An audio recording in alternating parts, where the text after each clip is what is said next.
ركز معانا واظبط ساعتك، المفاجآت جايه كتير. رحيل امام ومصير علي معلول ومش عارف احنا هنروح فين. كلمونا الكلام بتاعنا، الكلام السهل السلس الشعبي ده، كلمونا بالهجايز. السلام عليكم ورحمه الله وبركاته، اهلا وسهلا بكم احبابي واصدقائي. برحب بيكم اشرف المصري من قناتكم على اليوتيوب، قناه اشرف المصري.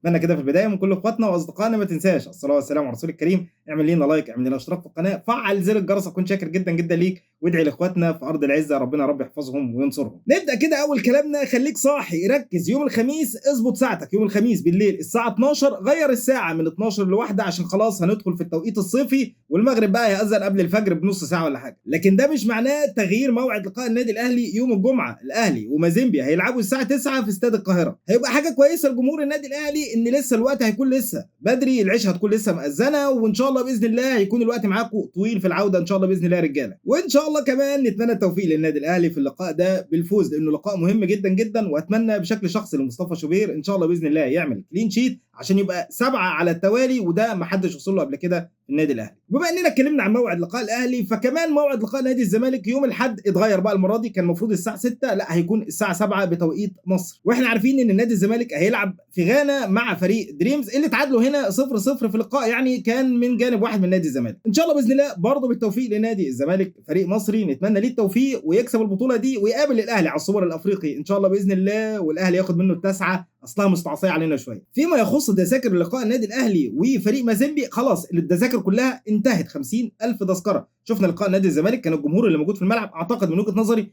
ما يكملش 50,000، لان كان في جوانب كتير من الملعب كانت فاضيه. لكن الحمد لله جمهور النادي الاهلي انهى التذاكر قبل موعدها بكتير جدا، وده ان شاء الله باذن الله هيدي دفعه لعيبه النادي الاهلي وجمهور النادي الاهلي اللي هيقف في ظهر لعيبته، وان شاء الله باذن الله البطوله دي تكون بطوله اهلاويه. كنا اتكلمنا امبارح عن حكام اللقاء وقلنا ان الحكم تم اختياره وهو الحكم الكيني بيتر كاماكو، وكمان على الفار حكمه من موريشيوس اللي هي الحكمه ماريا. الحكم الكيني الحمد لله نتائجه حلوه مع النادي الاهلي، الاهلي لعب معاه 3 لقاءات كسب 2 تعادل لقاء. اما الحكمه ماريا فاحنا اتكلمنا عليها امبارح 3 لقاءات الاهلي ما عرفش معاهم الفوز. ربنا يستر ان شاء الله باذن الله وما يكونش فيه اي قرارات مؤثره في اللقاء، وان شاء الله الاهلي يقدر يصعد بعيدا عن الحكام بعيدا عن اي شيء. وتكمله في اخبار النادي الاهلي، فراعي جديد يدخل قائمه رعاه النادي الاهلي. انا مش عارف بصراحه هيحط الراعي ده فين، هل بقى يعني هيتحط على الظهر في اي مكان تاني، هيتحط على الاكتاف، ما عادش في اماكن نحطه تحت الباطه اللي انا مش فاهم. هو راعي لاطارات العربيات، فيعني نشوف ممكن نحطه على الكاوتشات، بما ان كاوتشات بكاوتشات نحطه على الكاوتش بتاع اللعيبه جزمه الكوره. فيعني ربنا يكتر من رعاتنا يا رب، اللهم امين يا رب، ويزود من فلوس النادي الاهلي علشان خاطر يظبطنا ويروقنا كده بمجموعه اللعيبه اللي احنا نتمناها. ولو وصلنا للحديث عن مصابين النادي الاهلي، فكل مصابين النادي الاهلي النهارده اتدربوا في استاد التتش، وده تجهيزا ليهم ان شاء الله باذن الله ان هم ينزلوا بكره التدريب الجماعي مع النادي الاهلي. طبعا اللعيبه المصابه سواء كان مروان عطيه، سواء كان احمد نبيل كوكا، محمد الشناوي، حسين الشحات، اليو ديانج، ياسر ابراهيم، كل دي لعيبه وكمان غيرهم من اللعيبه الثانيه كله هيكون متاح ان شاء الله باذن الله، وكمان رضا سليم، كل ده هيكون متاح تحت ايد كولر ان شاء الله باذن الله من بكره في التدريبات الجماعيه. ولكن احنا قلنا ليكم مش كل اللعيبه هتكون جاهزه انها تلعب اللقاء القادم، وان كان كلهم فنيا جاهزين لكن بدنيا اكيد اللعيبه كلها مش تبقى جاهزه. ولكن هناك لاعب واحد فقط لا غير ممكن يدخل القائمه بنسبه 90%، هو مروان عطيه، وان شاء الله باذن الله يكون ليه دور. اللاعب الثاني اللي ممكن برضه يبقى ليه داخل القائمه ويكون موجود حتى لو على دكه الاحتياطي ممكن يكون محمد الشناوي. قبل ما ندخل في المفاجاتين بتوعتنا والكلام بتاعنا الاساسي بتاع حلقه اليوم، محمود متولي بعد الجلسه اللي جمعته مع كولر وشفناه ان هو لعب كلاعب نص ملعب، وكنا اتكلمنا في الكلام ده، لو انت مش متابعنا على الفيسبوك كنا اتكلمنا في الكلام ده وقلنا متولي ينفع يلعب في نص الملعب، ولكن كولر يديله فرصه ويكون موجود في الماتشات. ده اللي حصل فعلا منه، وقدر ان هو يلعب قدام فريق مازيمبي في نص ملعب وادى ماتش كويس جدا جدا. هو واكرم توفيق الاثنين بالاخص قدروا ان هم يقدموا ماتش كبير جدا، وهم الاثنين خدوا دور طبعا بالاضافه لاحمد عبد القادر. محمود متولي بعد الجلسه دي وبعد القعده ديت يعني اتكلم مع الراجل، والراجل قال له انا عارف ان انت كان في امكانيه كبيره ان انت تمشي وفي كلام كتير بيتقال، ولكن هتاخد فرصتك كامله وهتكون موجود داخل النادي الاهلي طول ما انت مش مصاب. وده يدي باب امل جديد لمحمود متولي ان شاء الله باذن الله يكمل معانا الموسم ده لحد شهر 9 على خير ان شاء الله باذن الله، ويقدر يكمل بدون اي اصابه، ويقدر كمان يقعد مع النادي الاهلي السنتين الجداد اللي اتجدد ليهم، لان محمود متولي من قريب جدا جدا لسه متجدد له تجديد جديد، وبالتالي هو مضاف للنادي الاهلي او مكمل مع النادي الاهلي كمان موسمين. بالتوفيق لمحمود متولي، من افضل اللعيبه اللي انا شفتها في تاريخي في الناحيه الدفاعيه، ولعيب نص ملعب لاعب هادي ومحترم وبيقدر يلعب بالكوره ويطلع بيها بشكل فوق ممتاز،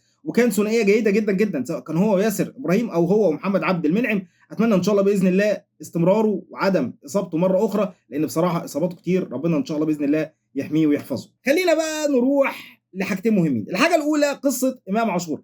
كلام كتير بيتقال على امام عاشور من اول ما جه النادي الاهلي. امام مش هيكمل في النادي الاهلي وهيمشي وهيرجع لنادي الزمالك. امام هيروح لعقد اوروبي وهيرجع لنادي الزمالك. امام هيروح لعقد خليجي ويرجع لنادي الزمالك. ثم حاليا وامام مصاب ما بيلعبش بقاله فتره، بقاله شهر يعني بالتحديد بالظبط كده شهر ما بيلعبش مع النادي الاهلي، ولسه يمكن يكون قدامه كمان 10 ايام لحد ما يدخل اللقاءات. والكلام كتير بيتقال ان امام عاشور جاي له عقد 7 مليون دولار وان هو هيروح نادي التعاون السعودي. اديني عقلك وامشي حافي. النادي الاهلي عمره ما هيقدر يستغنى عن امام في الوقت الحالي، وخلي بالك الدوري السعودي خلاص بيخلص وبينتهي، والدوري الجديد هيبدا على طول بعدها بشهرين. يعني مفترض ان هو هيكون متاح للنادي بتاعه في خلال شهر 6 7 بالكتير علشان خاطر يدخل معاهم التجهيزات للموسم الجديد. وبالتالي مطالب النادي الاهلي ان هو يخسر لاعب مهم بالنسبه له زي امام عاشور، بالاضافه ان هو ممكن يخسر لعيبه ثانيه تكون موجوده في القائمه خاصه لو اجانب وهيمشوا من النادي الاهلي. وهنا يجي الكلام، هل جه عقد رسمي من النادي الاهلي؟ لا. هل النادي الاهلي هيمشي امام عاشور لحد دلوقتي بنسبه 100%؟ لا. ولنفترض جه عقد رسمي للنادي الاهلي ب 10 مليون دولار والاهلي قرر يبيع امام عاشور وياخد ال 10 مليون دولار. هل نادي الزمالك قادر ان هو ياخد امام عاشور من اي فريق موجود في اي مكان في العالم؟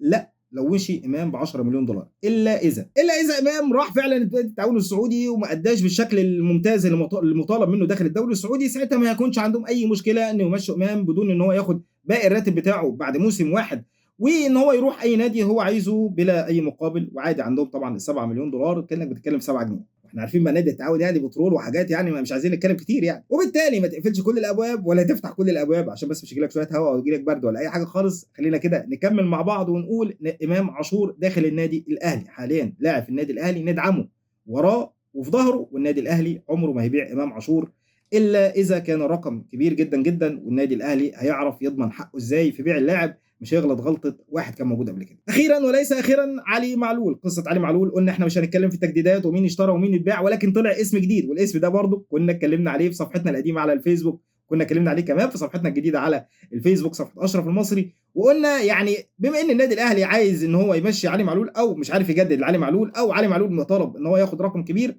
ما نشوف على البديل بتاع علي معلول. ويعني بما ان علي تونسي والراجل محترم معانا وزي الفل وتمام، ما نشوف مين اللاعب الاساسي اللي بيلعب في منتخب تونس ونجيبه، خاصه لو لاعب باك شمال جيد، وهو فعلا باك شمال ممتاز جدا جدا جدا. مين هو؟ هو علي العبدي. علي العبدي باك شمال فوق الممتاز، بيلعب في دوري الدرجه الثانيه في الدوري التونسي، هيكون متاح ليك. انا عارف ان عمره قريب شويه من عمر علي معلول، ولكن هو حاليا 30 31 سنه، يقدر ان هو يديك على الاقل 4 سنين. علي معلول حاليا 34، الفرق بينهم 4 سنوات، ولكن علي العبدي هو الاساسي في منتخب تونس وهو اللي واخد مكانه بشكل كبيره، وكمان لاعب من اللعيبه المحترمه جدا واقوياء جدا جدا جوه الملعب. فهل فعلا النادي الاهلي يفكر في علي العبدي لو مش علي معلول؟ لان بالنسبه لي الخيار رقم واحد هو علي معلول، والخيار لكولر رقم واحد هو علي معلول، والخيار كمان للنادي الاهلي رقم واحد هو علي معلول. في لعيبه كتيره معروضه على النادي الاهلي، ولكن حاليا الكلام والعين بتبص والنني بيبص على اللاعب علي العبدي. فهل بقى يجي علي العبدي للنادي الاهلي ولا لا؟ ده اللي احنا هنشوفه في الايام اللي جايه. ونشوف علي معلول زي ما احنا قلنا قدامنا بعد لقاء مازيمبي، علشان علي معلول هيبقى اخره معاك في شهر 6 عشان يقدر يروح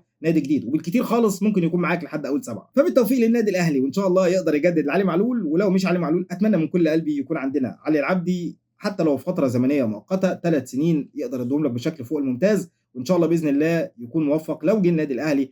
ولو ما جاش النادي الاهلي ان شاء الله الاهلي قادر ان هو يختار باك شمال جيد بديل لعلي معلول، اللي اعتقد من وجهه نظري مش هيكون له بديل. وفي نهايه كلامنا ما تنساش الصلاه والسلام على رسول الكريم. تقدر تدعمنا بلايك واشتراك في القناه وتفعل زر الجرس وتصلي وتسلم على رسول الكريم. تدعي لاخواتنا في ارض العزه، ربنا يا رب يحفظهم وينصرهم ان شاء الله.